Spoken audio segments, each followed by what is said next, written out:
todos, sean todos bienvenidos a nuestra aula virtual de la Academia Mexicana de Odontopediatría y del Colegio Nacional de Cirujanos Dentistas.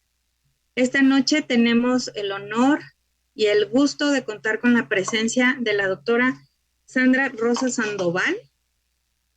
Ella nos dará una muy interesante plática sobre lesiones bucales en pacientes neurodivergentes. Buenas noches, doctora, bienvenida. La doctora es cirujano dentista, egresada de la Universidad Autónoma de México. Tiene especialidad en patología y medicina bucal de la Universidad Metropolitana de Xochimilco en la Ciudad de México.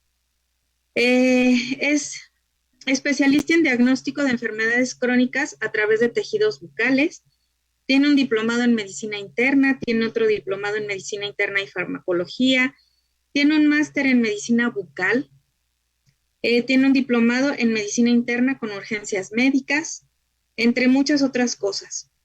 Será una plática muy interesante y le damos la más cordial bienvenida y sobre todo nuestro agradecimiento, doctora, por estar aquí. Buenas noches. Linda noche. Y aquí están los micrófonos. Gracias, linda noche. Buenas noches a todos y gracias por esta invitación. Pues el día de hoy hablaremos acerca, antes que nada quiero agradecer a la Academia Mexicana de Odontopediatría por esta invitación y esperemos poder participar más adelante con todos ustedes. Y el tema que les compartiré hoy son las lesiones bucales en pacientes neurodivergentes. Pero antes de entender las lesiones bucales en este tipo de pacientes, necesitamos recordar qué es el término neurodivergente. Y esto surge en 1998 por la doctora Judy Singer, que es una persona autista, activista de los derechos de las personas autistas. Y más adelante, en el 2016, Hughes redefine este concepto como una diversidad del funcionamiento neurocognitivo dentro de nuestra especie. De tal manera que la neurodiversidad es un concepto muy amplio que incluye a personas neurodivergentes. ¿Y qué es la neurodivergencia? Pues son aquellas personas que tienen una condición con un funcionamiento neurocognitivo significativamente diferente a un rango, entre comillas, normal. ¿Por qué? Bueno, porque en realidad las personas neurotípicas, digámosle así, son aquellas que tienen un rango neurotípico dentro de lo socialmente aceptable. ¿Quiénes son personas neurodivergentes? Son diversas condiciones que tienen una alteración en el desarrollo neurocognitivo y que tiene que ver con la propiocepción, con la regulación de las emociones, sobre todo con el autocuidado, funciones ejecutivas, interocepción o el comportamiento. Y esto afecta pues su aprendizaje, esto crea diferencias físicas y una marcada diferencia entre habilidades sociales y relaciones, procesamiento sensorial y habilidades motoras. Bueno, en realidad las personas neurodivergentes hay varias condiciones que tienen estas características y bueno, pues una de ellas es la dislexia, que es la dificultad para leer, que esto ya es como un poquito más conocido, y también tenemos a la disgrafía, que es una dificultad para escribir.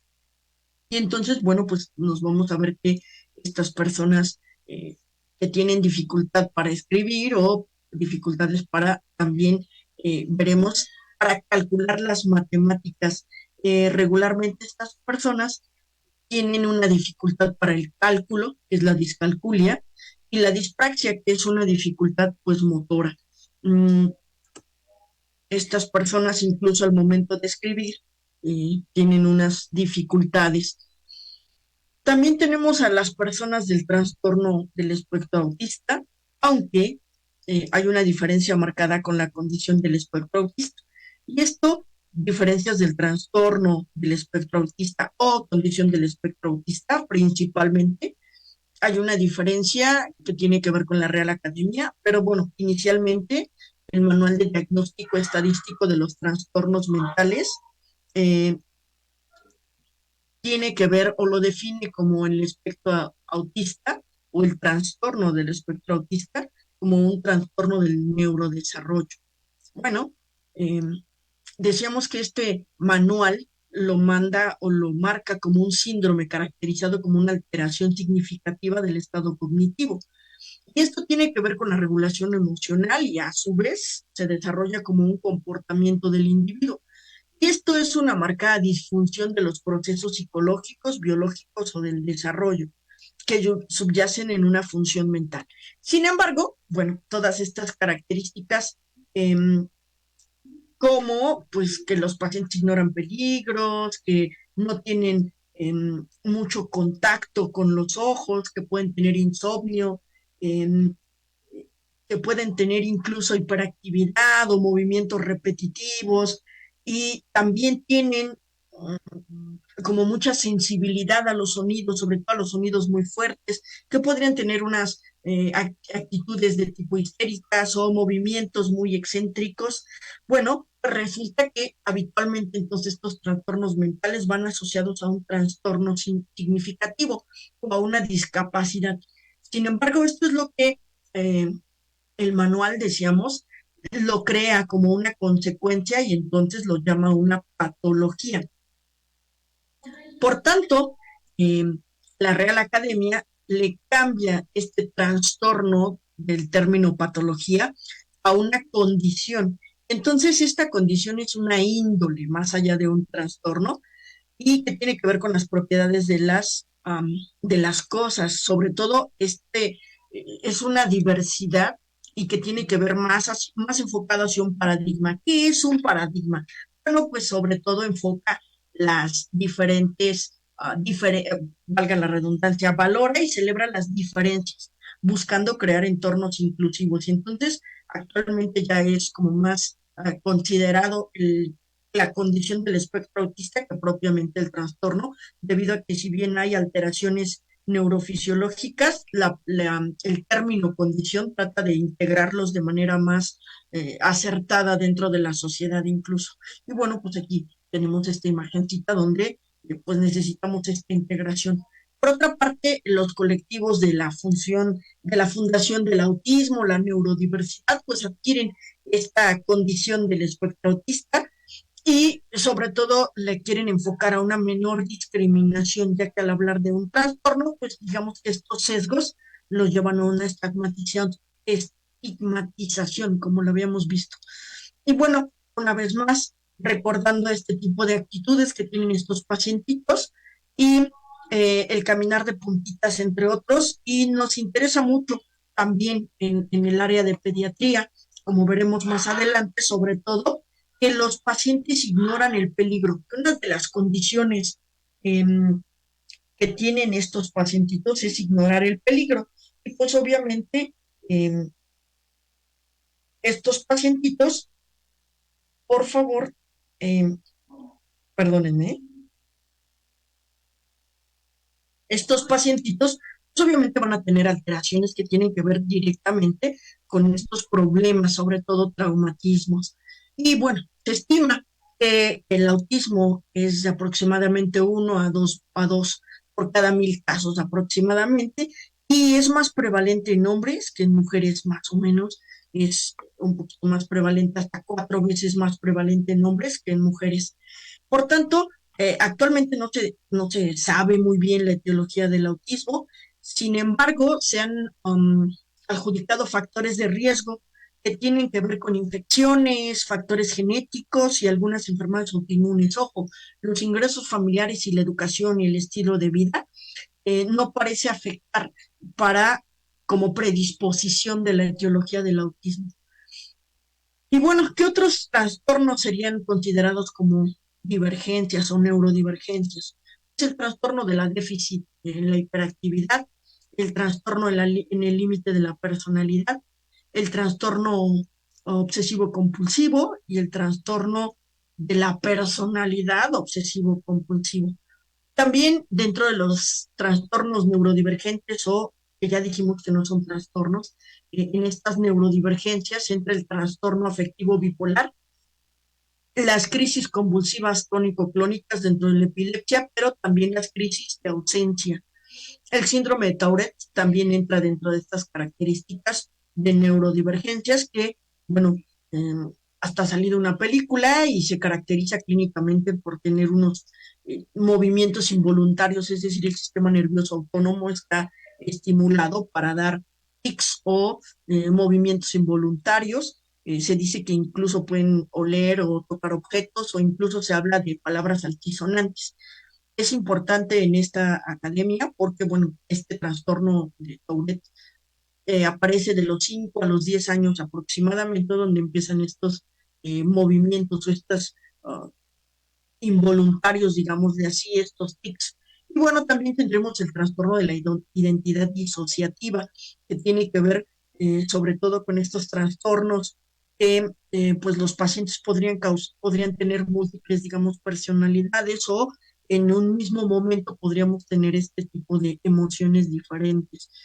Y pues la esquizofrenia que se caracteriza como alucinaciones de ver, oler, sentir, sobre todo estos delirios de cosas que aparentemente no son reales, que eh, actualmente se cree que la esquizofrenia podría ser hereditaria y actualmente no hay un tratamiento como tal, más allá de medicamentos psiquiátricos.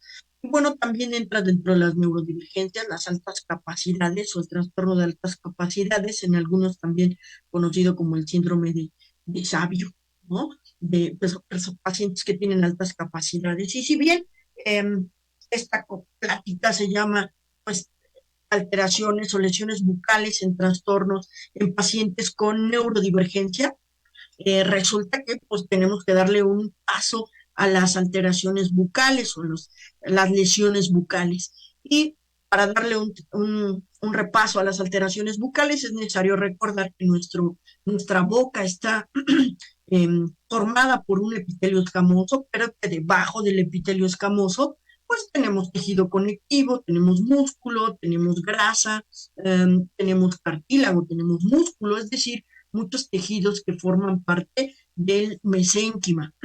Y recordando que nuestro epitelio tiene diferentes capas, un estrato basal, que es el estrato que entra justamente a ciclo celular, es el que se multiplica para dar nuevas células, el estrato basal, y después tenemos al estrato espinoso, que es denominado así porque las células tienen prolongaciones citoplasmáticas que se unen, estrato granuloso y estrato córneo, que eh, tenemos con este epitelio, pues resulta que tarda una célula de 7 a 14 días más o menos en, eh, en el recambio epitelial de las mucosas. La piel tiene aproximadamente un recambio de 25 días, pero en la mucosa bucal de 7 a 14 días. Esto es importante que lo consideremos, ya que pues después de los 14 días estas lesiones, si ya quitamos el factor, sí necesitan una atención de manera especializada. Y bueno, en la boca tenemos este epitelio que recubre, repito, toda la cavidad bucal y esto incluye el dorso de la lengua, las papilas y como recordaremos en las papilas vamos a tener terminaciones nerviosas que pues dan los sabores entre otros, diferentes tipos de papilas y dentro del tejido conectivo lo importante es que tenemos al famosísimo plexo vascular superficial, es decir, debajo del epitelio, el epitelio mide 2 milímetros aproximadamente, es de color blanco transparente y justo debajo está el plexo vascular superficial, que está compuesto por múltiples vasos capilares y esto nos da la explicación de que nuestro epitelio entonces se vuelve de color rosa. Ojo, este es el famoso color rosa que todo mundo mencionamos. ¿Qué color es la mucosa? Ah, pues es un rosa. ¿Y por qué rosa? Pues porque tenemos 2 milímetros de grosor de color blanco y debajo está el color rojo. Y esto nos explica por qué las lesiones nodulares donde crece todo aquello debajo del epitelio son rosas, es decir, similar a la mucosa. Nuestro epitelio es del mismo color porque lo que está creciendo es lo que está debajo del epitelio. Nuestro epitelio se conserva de los mismos 2 milímetros, tenemos los vasos sanguíneos y entonces esto le da el mismo color. El color, repito, rosa o similar a la mucosa como mencionamos a estas lesiones. Y también explica el por qué las lesiones papilares se vuelven de color blanco. ¿Qué quiere decir? pues aquí mi epitelio mide más de 2 milímetros y en este grosor que ha aumentado, pues esto le da el famoso color blanco. Entonces, ojo, las lesiones blancas hablan de aumento del epitelio. Y por el contrario, las lesiones que tienen úlceras, es decir, donde no está el epitelio, está expuesto el plexo vascular superficial, esto le da una connotación de color rojo. Ahora, recordaremos que también tenemos los tumores del mesénquima, tenemos los tumores epiteliales y los tumores del mesénquima. ¿Qué es un tumor? Es una neoformación o es una multiplicación celular, y esta multiplicación celular adquiere el nombre del tejido. Es decir, el tejido tiene células, cada uno de nuestros tejidos tiene células que caracterizan a este tejido. Entonces, el tejido fibroso o el tejido conectivo tiene a los fibroblastos. El tejido adiposo tiene a los adipocitos. El tejido cartilaginoso pues tiene a los condrocitos, el hueso a los osteocitos. Cabe mencionar que cada una de las células termina en cito o en blasto. Y para denominar a los tumores benignos terminan en oma.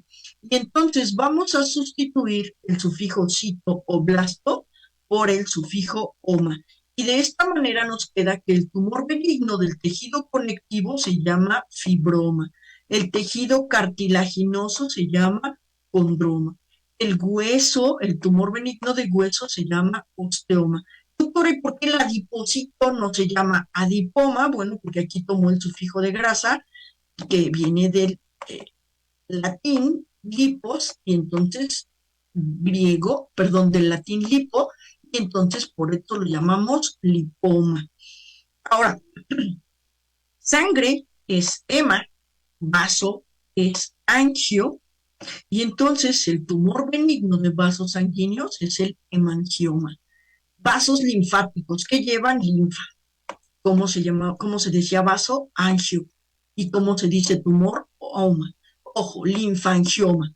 Cabe mencionar que tenemos dos excepciones de los omas que son malignos, y uno es el melanoma, que es uno de los cánceres más agresivos que se puede dar incluso en niños, que no respeta edad, y el otro también cáncer muy agresivo que termina en oma es el linfoma, que lamentablemente también está presente en el caso de los pequeñinos. Entonces, el linfoma y el melanoma son cáncer muy agresivos que terminan en oma, y digamos que serían estas excepciones. Ahora, para el cáncer del mesénquima, el sufijo será sarcoma, y entonces será fibrosarcoma, liposarcoma, condrosarcoma, en fin.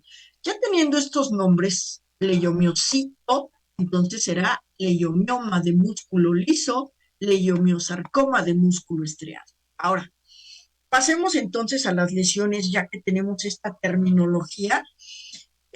Nos dice el doctor Mayón, la doctora Mayón, que estas lesiones, ojo, las mesenquimatosas se parecen tanto. ¿Por qué? Bueno, porque como veíamos, la lesión del músculo está debajo y entonces es similar al epitelio. La lesión de la grasa debajo del epitelio, similar a la mucosa. La lesión de músculo liso, músculo estriado, tejido conectivo, incluso hasta los torus, si nosotros los vemos en cavidad bucal, son de color similar a la mucosa. Y ahí la importancia que nos dice el doctor de poder reconocer las características, y entre benignas y malignas, bueno, pues la característica sería que cada una de las lesiones deberíamos de tomarle biopsia para poder tener así un diagnóstico definitivo. Entonces, ojo, porque repito, casi todas las lesiones mesenquimatosas, similar a la mucosa, y aquí podría ser muchísimo. ¿Qué hay en lengua? Pues músculo estriado, rhabdomyoma, músculo liso alrededor de los vasos sanguíneos, un fibroma, que es como lo más frecuente que encontraremos. Ahora, el doctor Takahashi nos habla de las lesiones. Hicieron un estudio en 792 pacientes y vieron cuáles estas son las lesiones más frecuentes. Ojo, estos inicialmente es en pacientes adultos, y las lesiones más frecuentes regularmente son las del epitelio, pero le siguen los fibromas, que ya acabamos de ver que son de tejido conectivo, y también las lesiones, último, de glándulas salivares. Ahora, la Universidad Autónoma de Nuevo León hizo una tesis de posgrado de cirugía oral y maxilofacial para ver del 2016 al 2019 en este hospital de León, para ver cuáles son las lesiones más frecuentes en cavidad bucal, y resulta que en adultos la lesión más frecuente es la hiperplasia fibrosa, que es traumática, o en este caso el fibroma, el mucosele, que es de glándulas salivales, muy parecido al estudio de Japón.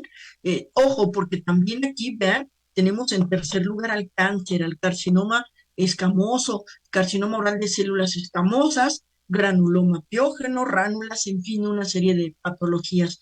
Y bueno, aquí tenemos también este enfoque multidisciplinario de la investigación de la doctora Dolores Martínez y la doctora Rojas. Bueno, aquí nos hablan de las lesiones en población mexicana y aquí sí se enfocan a los pacientes pediátricos y veremos que las lesiones más frecuentes en pacientes pediátricos o son pacientes pediátricos de una población o de un hospital en este caso, eh, estos pacientitos regularmente son, repito, no tienen ninguna condición, aclaro, estos no tienen ninguna condición de neurodivergencia, pero es importante que los consideremos, porque bueno, en el caso de los pacientitos infantiles en general, lo que más tienen son quistes de extravasación mucosa, es decir, mucoceles por traumatismo, hiperplasia epitelial multifocal, que esto tiene que ver con el virus del papiloma, fibroma, de células gigantes o granulomas piógenos, ránulas, entre otras cosas, procesos inflamatorios, quistes dentígeros, que serían como las características que pudieran tener nuestros pacientes pediátricos. Ojo en esto. Ahora, tenemos otro estudio del doctor Horvath, donde nos dice que regularmente aquí en India lo que más encontraron fueron enfermedades congénitas del desarrollo, anomalías del desarrollo y que algunas de estas se caracterizaban por más adelante desarrollar infecciones. Además, nos dice que otra de las características de los pequeñines es que tienen muchísimas lesiones traumáticas en la cavidad bucal. Y estas lesiones pueden ser por agentes químicos, agentes mecánicos o agentes térmicos. Y bueno, quiero agradecer también a la doctora Blanca Vargas que nos proporcionó estas imágenes como pediatra. Y efectivamente, esto es algo muy común en los pacientes pediátricos. Incluso nosotros lo notaremos que después de la atención odontológica, pues estos pacientitos regularmente tienen esta tentación y podrían generarse una úlcera traumática o jugando o, decíamos, por lesiones o agentes químicos. También, en este caso, pacientitos que, pues obviamente, ante un traumatismo o lesiones facticias, es importante que también lo reconozcamos. También agradezco a la doctora Montserrat Hernández por estas imágenes. Son lesiones facticias. ¿Qué es facticio? Algo que yo solito me ocasiono. Regularmente, tener un hábito, en el caso de los pequeñines, cuando tienen ansiedad, sobre todo, que ya iremos viendo, resulta que también pueden ocasionarse este tipo de laceraciones en la mucosa bucal ante una situación de estrés. O decíamos que estos pacientes ante un traumatismo jugando, pues también se pueden ocasionar este tipo de lesiones. Vean, por agentes químicos, estos pacientitos que lamentablemente a veces utilizan sustancias químicas y que pues por curiosidad pueden tragarlas lamentablemente. También dentro de estas lesiones, el mucosel y la ránula son las lesiones traumáticas de glándulas salivales. Recordaremos que se muerde el conducto de la glándula salival y pues este conducto de la glándula salival es donde se vierte el contenido y una vez que no se puede vertir, pues se vierte hacia el exterior. Y vean estas lesiones traumáticas que van a desencadenar precisamente en mucoceles o lesiones de glándulas salivales. Este fue el inicio, pero bueno, después evolucionó a un mucosele precisamente por estas lesiones traumáticas. Y también ocurren tumores benignos con relativa frecuencia y el más común pues es el fibroma del tejido conectivo. También este artículo nos menciona que una de las características que presentan o los tumores que se presentan son los hemangiomas y ya vimos que el hemangioma pues es tumor de vasos sanguíneos que pudieran aparecer en los pequeños. Ahora, también aparecen lesiones aftosas o úlceras aftosas recurrentes en estos pacientes o gingivoestomatitis herpética. Ahora sí vamos a los pacientes. Les comparto que la población neurodivergente más estudiada hasta el momento son los pacientes autistas. Son los mayores artículos que encontré con estas lesiones bucales. Y nos dice el doctor Sadek que aquí se incluyeron 42 niños con autismo entre 5 y 16 años y 84 niños de la misma edad, que fueron los controles. Y en comparación con los controles, vemos que los niños con autismo representaron mayor cantidad de fístulas, lesiones ulcerativas, hiperplasias gingivales y keilitis. Esto es, si bien los artículos anteriores nos decían este tipo de lesiones que son muy frecuentes, ojo, ¿por qué? Pues porque en estos pacientes son aún más frecuentes. Repito, en el caso de los pacientes neurodivergentes con autismo, tienen mayor prevalencia o mayor posibilidades de poder tener este tipo de lesiones, sobre todo traumáticas. Y como veremos más adelante, o bueno, veíamos que en el caso del autismo, los pacientitos tienen esta dificultad para poder comunicarse y esta dificultad para poder expresar incluso el dolor. Y esto lamentablemente pues, puede agravar, en este caso de los pacientes, pues las lesiones cariosas que desemboquen incluso hacia una necrosis y como vemos, pues abscesos.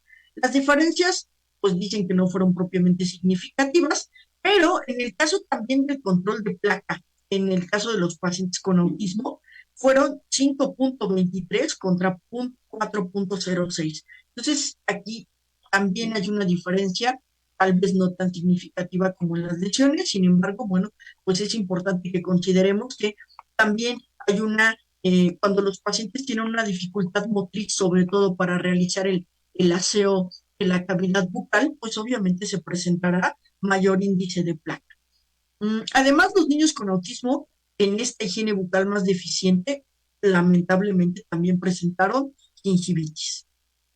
Y bueno, repito, esto también, además es por los pacientes con neurodivergencia, en el caso del autismo, también tienen muchísima sensibilidad o tienen los sentidos muy alterados o hipersensibles, esa es la palabra, perdón, de tal manera que incluso hasta la crema dental les podría parecer o la sensación del cepillo les puede parecer desagradable y esto puede irrumpir en esta higiene que deberían llevarse de manera más frecuente.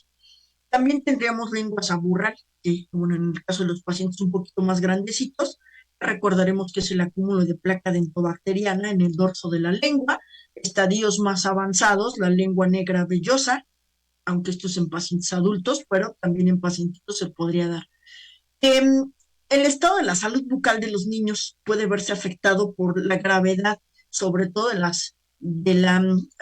lo mencionan aquí como discapacidad, pero sobre todo las condiciones que les impidan a nivel neuromotor estas limitaciones que pudieran tener estos pacientitos, repito, para poder tener pues esta higiene bucal sobre todo. Y esta condición podría, repito, también facilitar estos problemas que tienen que ver con la masticación no nutritiva, sobre todo porque decíamos que a los pacientitos con autismo les desagradan las sensaciones y por tanto son muy selectivos en sus alimentos. Bruxismo, por esta cantidad de estrés que manejan los pacientes, estas fuerzas masticatorias excesivas, protrusión lingual, y vean cómo a muy pequeña edad, pues estos pacientitos pueden perder incluso la dimensión vertical por este bruxismo que podrían presentar nuestros pacientes. Y dentro de esta hiperactividad muscular se crea la línea albo-oclusal, pero también una de las características es la lengua crenada, que podríamos también observar en estos pacientes, repito, por esta hipertonicidad muscular. Lamentablemente, algunos de estos pacientes podrían autolesionarse y causar traumatismos, ya lo decíamos, lesiones facticias, y con ello, pues, desarrollar ulceraciones. Esta pacientita, vean cómo tiene keilitis descamativa, vean cómo tiene estas lesiones, pero la comparto porque también tiene lesiones dermatológicas, es decir, regularmente tienen estas manías de poder rascarse, digámosle así, crear dermatitis facticias o en los labios poder morderse y crear quelitis descamativa facticia, mucosas mordisqueadas o el famosísimo morsicato bucarum, que puede ser desde pequeñas petequias causadas hasta ya lesiones propiamente que crean un hábito, digamos, pernicioso. Quelitis facticia descamativa y vean cómo incluso en el caso de los pacientitos que se chupan demasiado su labio, incluso se ve la línea eh, de los órganos dentales, aquí incluso se marca su diente. Bueno, úlceras traumáticas que son muy comunes. ¿Y cuál es el manejo? Esto es algo que necesitamos llevarnos. Quisiera compartirles en esta plática. Ok, ya sabemos las lesiones, ya sabemos que son más propensos. Entonces, eh, ¿qué necesitamos hacer como estos pacientes? ¿Cómo podemos manejarlos a nivel consultorio? Y bueno, hubo una revisión bibliográfica donde hubieron muchísimos artículos para poder definir cómo se tratan o qué concluyen estos artículos, sobre todo en la atención pediátrica de estos pacientitos en el consultorio dental. Y bueno, pueden aumentar el riesgo, ya decíamos, de padecer caries dental y otras enfermedades bucales, como bien lo sabemos, que es otro de los artículos, en este caso, de que se publicó en el Journal en el 2023 de odontoestomatología. Y bueno, ¿qué necesitamos nosotros? Aumentar o mejorar las medidas preventivas y sobre todo realizar un monitoreo con estos pacientes, directamente ayudándonos de los padres o de los cuidadores que estén a cargo de estos pequeños. Y bueno, un meme, ¿no? Estudias odontología y no sabes qué es la caries, bueno, breviario cultural. La caries es ocasionada por el Streptococcus mutans y se define como una disolución de los componentes minerales inorgánicos, principalmente por la hidroxiapatita. Y quisiera compartirles este artículo del doctor Wang, porque eh, si bien tenemos esta destrucción que finalmente crearon ácidos y estas bacterias cariogénicas como el Streptococcus mutans, se sabe que destruyó el colágeno de la dentina. Pero ¿cómo lo hizo?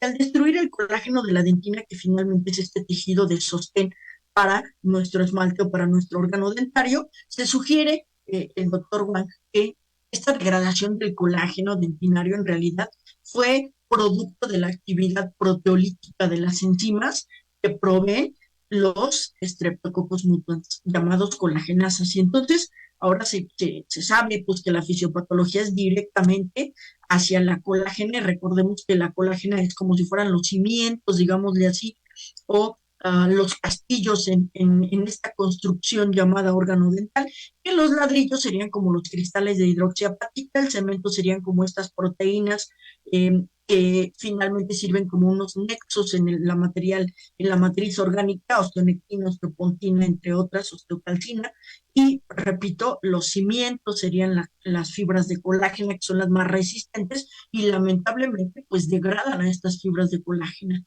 El conocimiento y la aplicación de las correctas técnicas, nos dicen, para el manejo de conducta es el secreto para atender a estos pacientitos.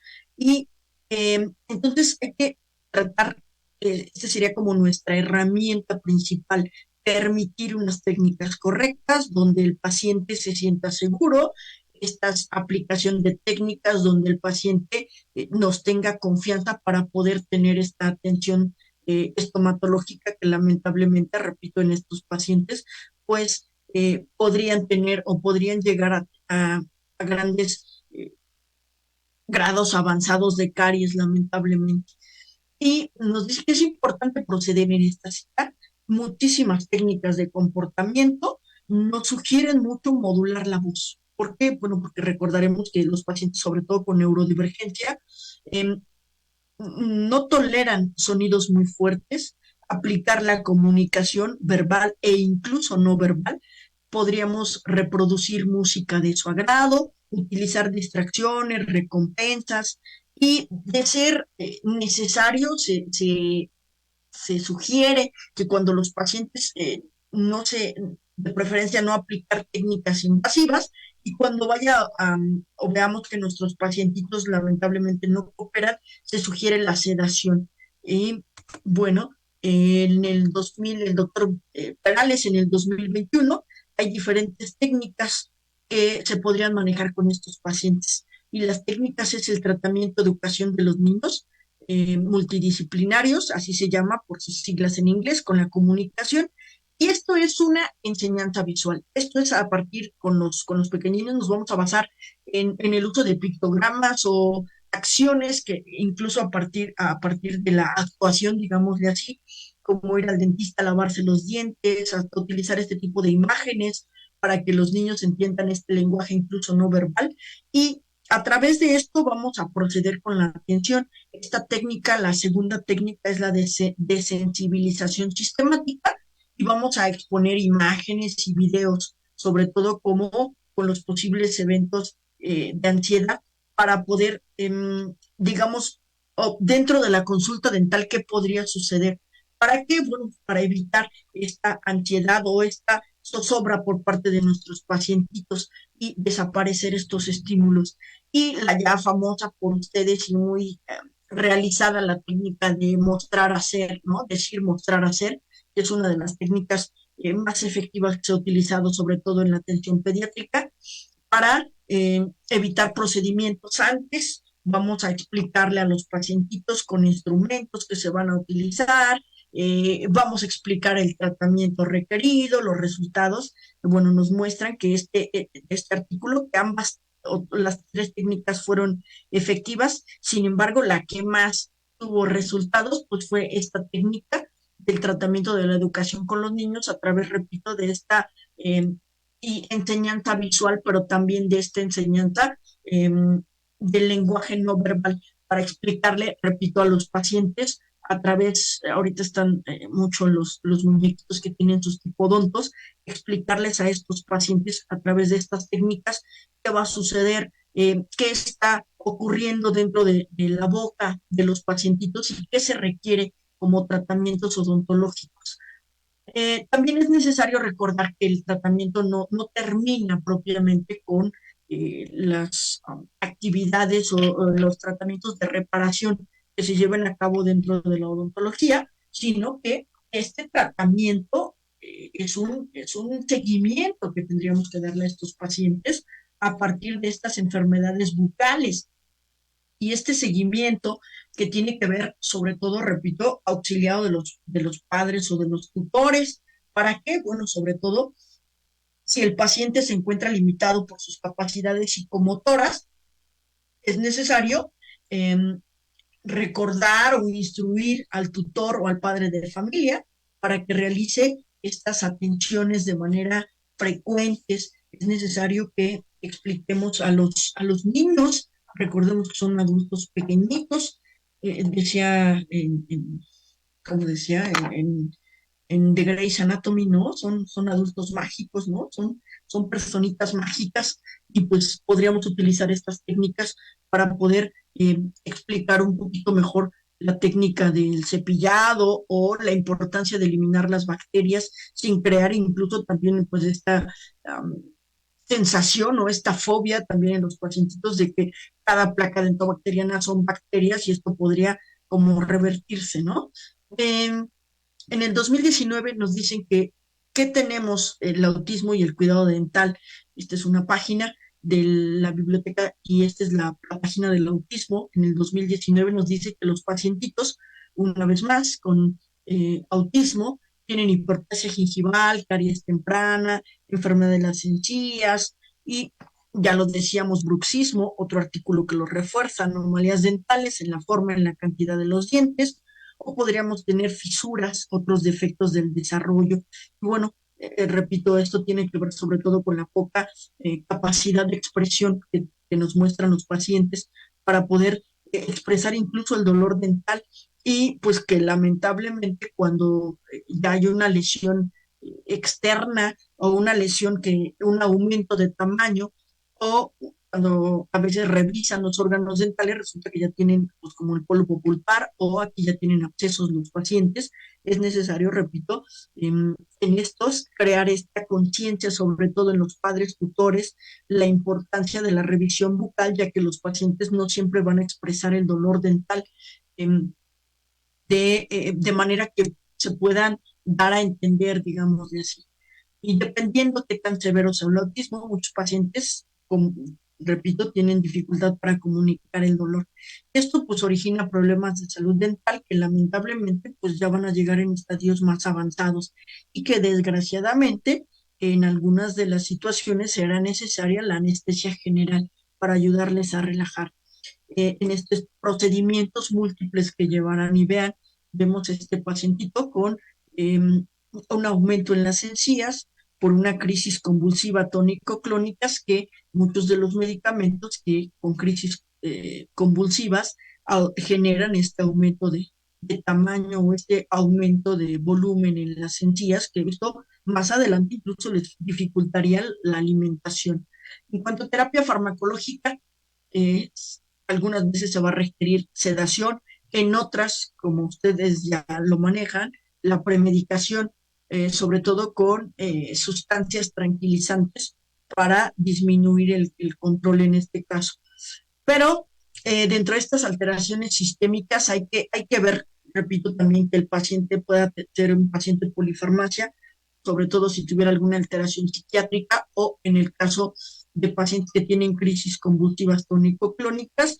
Y bueno, dentro de estas alteraciones que podríamos tener, en este caso, alimentos para el control, sí sería necesario ver esta interacción medicamentosa que pudiéramos tener y, repito, vean este paciente un poquito más de edad avanzada, pero esta hiperplasia gingival precisamente por medicamentos de crisis convulsivas tónico-clónicas y el tratamiento pues tendrá que ser gingivectomía y gingivoplastía.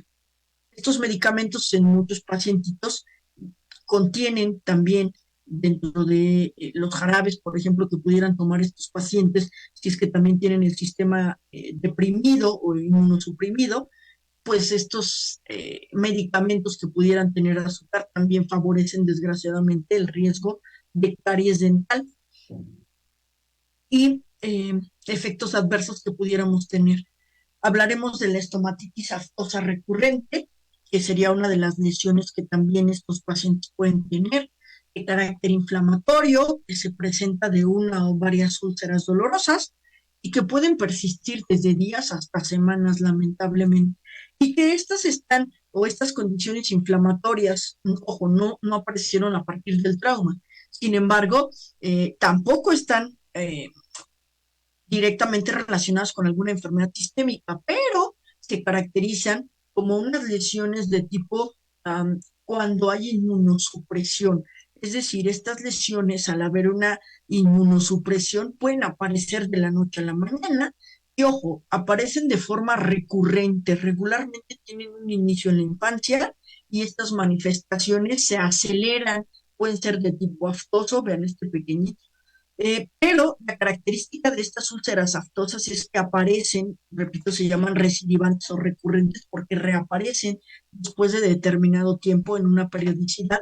Y la característica es que estas lesiones aparecen bajo situaciones de estrés, situaciones hormonales. Ojo, estas no son contagiosas porque a diferencia del herpes, que es gingivotomatitis herpética, ocasionada por un herpes, estas no son contagiosas, sin embargo, bueno, pues sí pueden obstaculizar en gran medida el desempeño de la interrelación laboral, individuos genéticamente predispuestos, bueno, se creen y son sumamente dolorosas. Repito, la etiopatogenia o lo que ocasiona esto no está bien definido, sin embargo, hay puntos gatillos como infecciones, traumas, en el caso, ya decíamos, de estos pacientes que pudieran morderse, pero daño a través de la inmunología o inmunosupresión. Y aunque bien, si no hay un papel, en este caso del herpes, sí, repito, reaparecen y a lo largo de la vida pues pueden reaparecer. Se ha postulado entre bacterias, pero repito, no hay nada que pueda eh, corroborar estas etiologías. Y sí se sabe que es el estrés o la ansiedad factores precipitantes.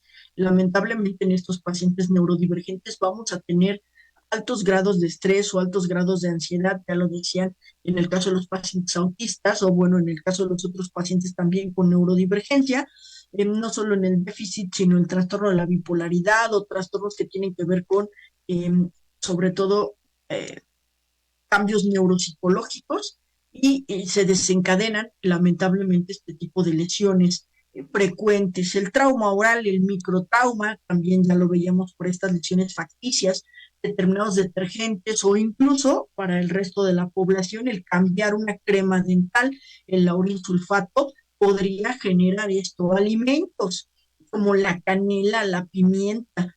Y hay una historia en la familia algunas veces de enfermedades aftosas recurrentes en las mujeres, cuando, bueno, ya de edad adolescente, sobre todo el ciclo menstrual, o ya se termina la menstruación en la menopausia, también, sí, ya me embaracé, bueno, igual también en estos condiciones hormonales femeninas también puede ser una posibilidad para que aparezcan estas enfermedades o estas lesiones.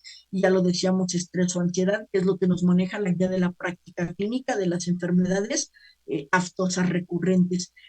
Algunas están, bueno, están principalmente confinadas a la cavidad bucal, y repito, no hay alguna enfermedad sistémica. Y el diagnóstico, ojo, a diferencia de las herpéticas, que propiamente es un herpes, entonces con esta enfermedad herpética tendremos que hay un prodromo. ¿Qué es un prodromo? Primero síntomas, fiebre, astenia, adinamia, anorexia, es decir, dolor de cuerpo, todo aquello que presentamos cuando vamos a tener una enfermedad gripal, por ejemplo, con el virus oh, el virus de la influenza. Y entonces tendremos dolor de cabeza, dolor de cuerpo, no nos queremos mover, tenemos fiebre, aumento de ganglios, pues estas mismas son las enfermedades prodrómicas que tienen en el caso de las enfermedades virales. Sin embargo, en el caso de las estomatitis aftosas recurrentes no tendremos este tipo de lesiones, este tipo eh, aparecen. Puede que 24 o 48 horas tengan un ardor o presenten un prurito, pero nada más. O puede que no tenga ningún síntoma prodrómico y aparecen en la noche. Bueno, en la noche se acostó, no tenía nada y en la mañana. ¿Qué características? Bueno, que se clasifican en dos principalmente, las menores que miden menos de 5 milímetros y las mayores que miden más de 5 milímetros. Y hay que diferenciarlas de algún otro tipo de enfermedades sistémicas como las enfermedades propiamente autoinmunes, lichen plano, eritema multiforme, pénfigo, pemfigoide, que pudieran dar este tipo de úlceras o algunas otras úlceras relacionadas con problemas incluso digestivos. Y decíamos las menores de 5 a 10 milímetros, las mayores de más de 1 centímetro, las de herpes causadas por el virus del herpes, pero la característica es que las del herpes van a ser mucho más pequeñas y además son mucho más numerosas, a diferencia de las aftosas que tendríamos de 3 a 6 en las menores o de 1 a 2 en las mayores. En las herpetiformes tenemos muchísimo.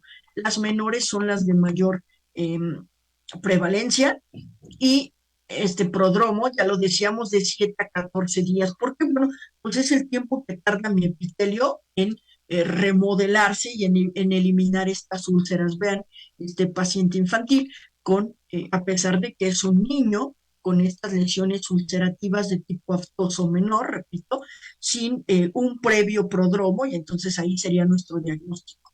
En el caso de las úlceras aftosas mayores, más de 1 centímetro, predilección regularmente por la parte posterior de la boca, la faringe, las tonsilas, un dolor sumamente intenso, más de 1 centímetro. Vean estos pacientes sumamente dolorosas que evita la deglución, la fonación y pues obviamente las funciones vitales de estos pacientes en un tratamiento.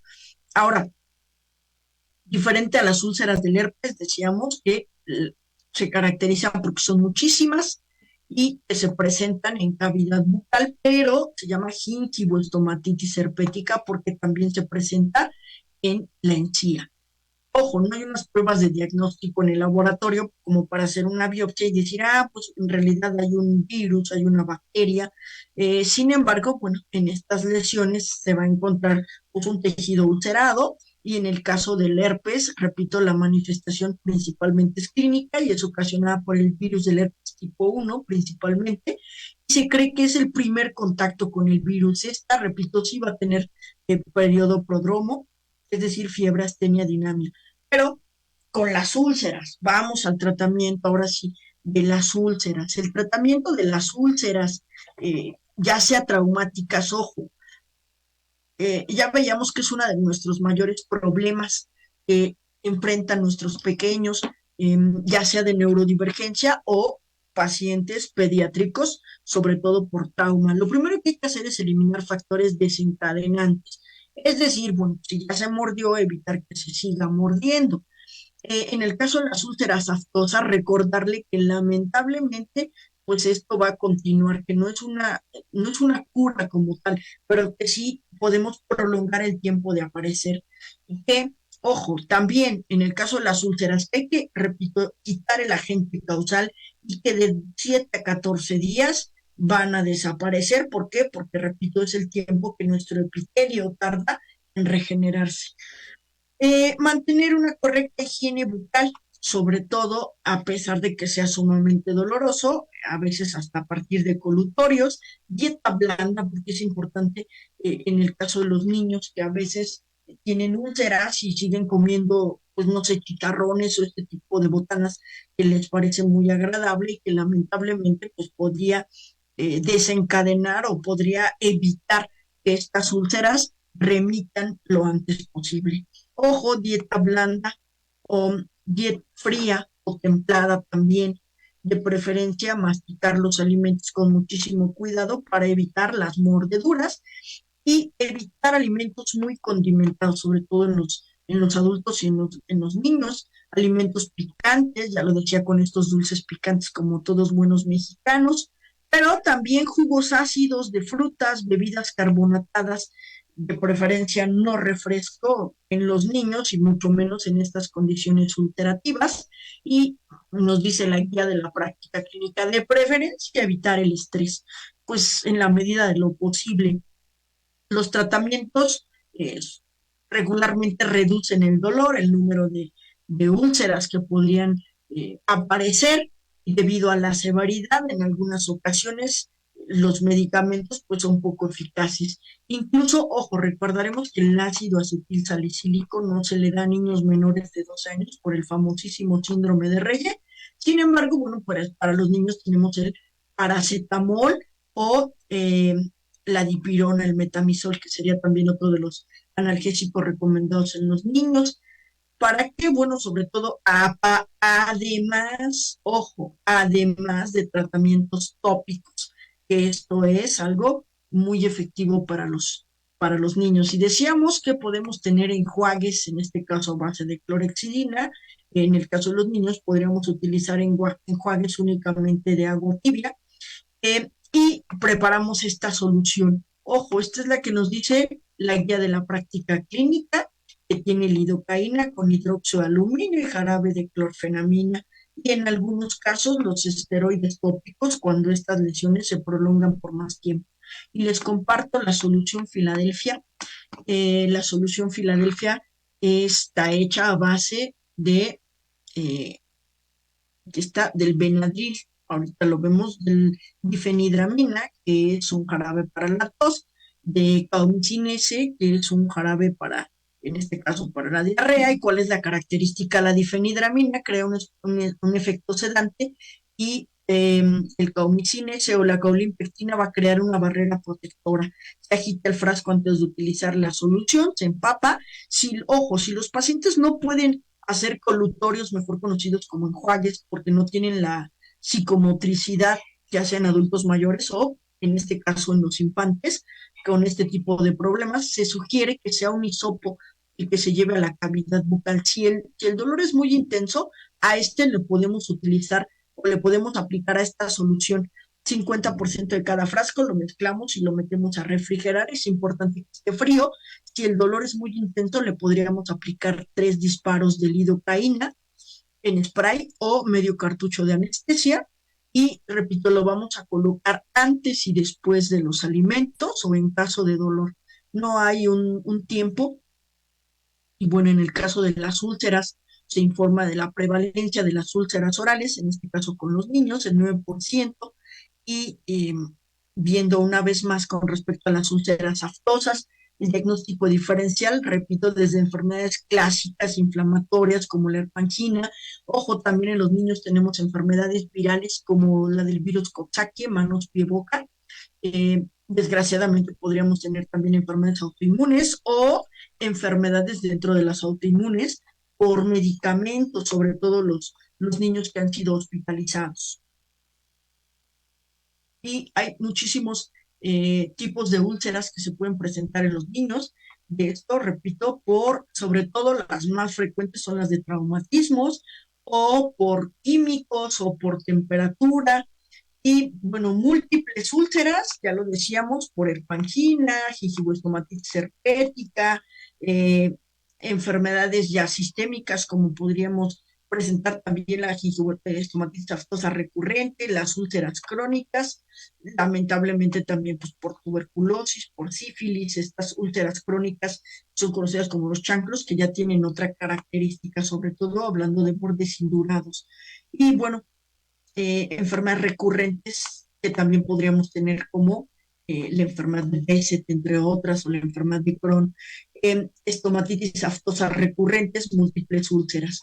Ahora, ¿por qué también se asocian las úlceras a los pacientes, sobre todo pediátricos? Desgraciadamente también por una deficiencia nutricional.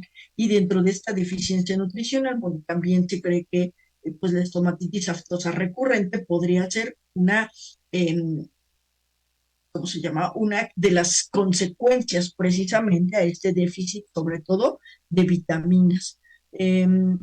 Nos dice con respecto al espectro autista que estos pacientes, ya lo decíamos, hablando de la desnutrición, entonces los pacientes lamentablemente con, eh, con esta condición de autismo podrían tener mayor prevalencia o mayor posibilidades de enfrentar estas dificultades porque estos pacientes tienen unos hábitos alimenticios problemáticos que regularmente, ya lo decíamos, son muy selectivos con los alimentos, rechazan alimentos que no les parecen agradables y tienen comportamientos, es decir, están comiendo y se distraen y pues rápidamente se quieren ir a jugar en vez de estar pues comiendo, y esto lamentablemente favorece una desnutrición en este caso.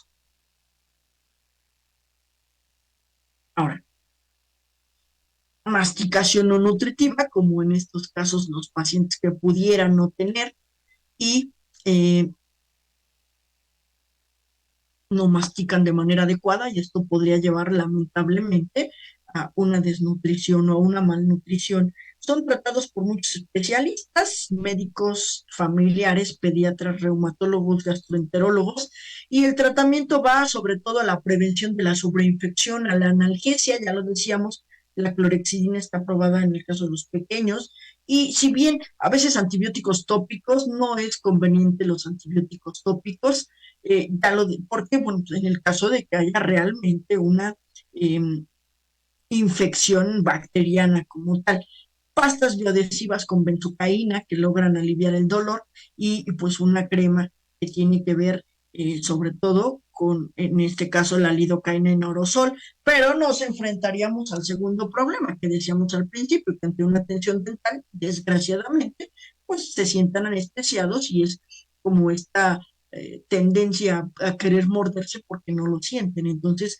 en el caso de los niños, tendríamos que ser como muy selectivos a qué niños les vamos a dar precisamente estas, esta anestesia en demasía, o podríamos con un disparo probablemente ser efectivo para disminuir el dolor de estos pacientes. Los esteroides tópicos también se hablan que son exitosos, pero específicamente en el caso de pacientes que tienen tratamientos propiamente de enfermedades inmunológicas. ¿Por qué? Bueno, porque como recordaremos, los esteroides, dentro de sus desventajas, es que provocan inmunosupresión. Pues muchísimas gracias. Gracias a todos ustedes. Hay como muchísimo más que decir, pero traté de recortarla para ajustarme a los tiempos.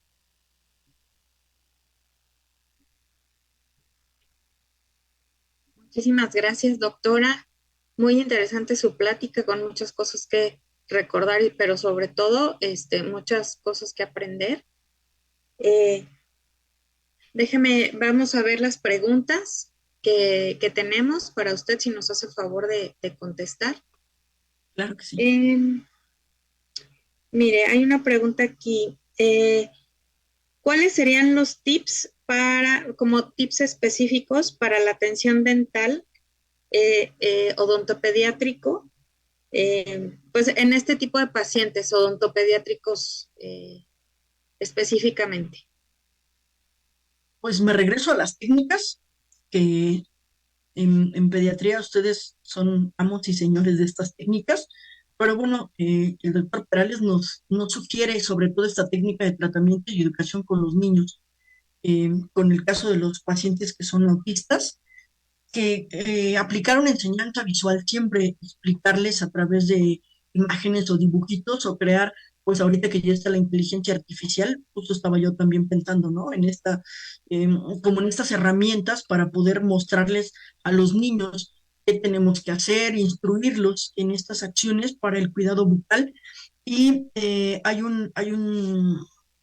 ¿cómo se llama? Hay un GIF de Los Simpson que hace poquito publiqué, que era un dentista explicándole a Lisa Simpson cómo con los dientes se iba modificando, es un ortodoncista, y le crea esta inteligencia artificial, pero en mal plan, de tal manera que incluso un diente le perfora, ¿no? Entonces, pues con los niños no será así, pero sí utilizar este tipo de herramientas de inteligencia artificial para poder explicarles los tratamientos, esta técnica ya bien manejada por los pediatras, la técnica de decir, mostrar, hacer, y repito, ¿no? Actualmente ya está, estas herramientas que ya las pueden conseguir con mayor facilidad los muñequitos de peluche, que son como más prácticos para ellos que el solo tipo odonto, y esta técnica de desensibilización, que es exponerle videos con eventos sobre todo de ansiedad y escucharlos. Esta comunicación a través de lenguaje no verbal es muy importante también con ellos.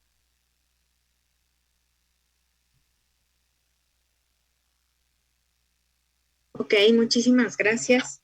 Eh, Creo que son todas las preguntas que hay. Eh, Déjeme nada más corroborar, pero sí creo que son todas las preguntas. Doctora, muy interesante su plática. Muchísimas gracias Muchas por haber gracias. compartido sus conocimientos con nosotros. Eh, la felicitamos por todos estos estudios y sobre todo por tener la, las ganas de compartirlo con nosotros. Gracias. Me A mí voy también. a permitir leerle el reconocimiento eh, que le da el Colegio Nacional de Cirujanos Dentistas. Fundación Dr. Manuel Rey García otorga el presente reconocimiento a la doctora Sandra Rosa Sandoval por su participación en el aula virtual como ponente con el tema lesiones bucales en pacientes neurodivergentes. Por la odontología mexicana, Ciudad de México, 4 de agosto del 2025, y firma el presidente, es el doctor José Antonio Villavicencio Limón. Le agradecemos muchísimo, doctora, Muchas su gracias. participación. Esperamos poder volver a contar con su valiosa presencia y sus conocimientos. Eh, y bueno, a todos les agradezco también su asistencia a esta aula virtual. Y les recuerdo el próximo congreso, que es el 28º Congreso Internacional en el 2026, que se llevará a cabo en Acapulco, que se llama De lo prehispánico a lo digital. Se llevará a cabo del 5 al 7 de abril y esperamos contar con su presencia. Pues buenas noches a todos, muchísimas gracias por su asistencia y nos vemos muy pronto. Buenas noches. Buenas noches, muchas gracias a todos, alumnos, amigos, gracias a todos.